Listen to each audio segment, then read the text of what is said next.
Hola, mi nombre es Fran Sánchez Guevara, soy el representante del colectivo Sonidos de Paz.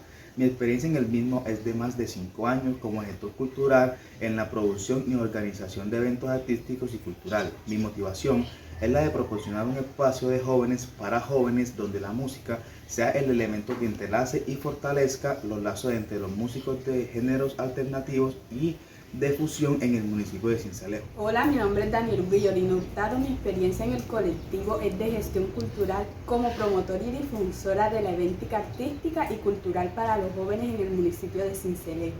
Mi motivación es de visibilizar en el departamento los grupos de música alternativas y de funciones conformados por jóvenes y proporcionar los espacios para que muestren sus talentos. Mi nombre es Girley Guzmán Ricardo.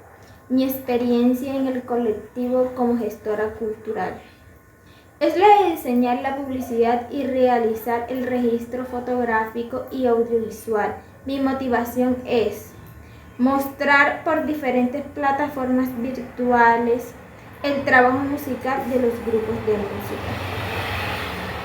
También mostrar alternativas y de fusión y ser el enlace con aliados estratégicos que apoyen sus proyectos.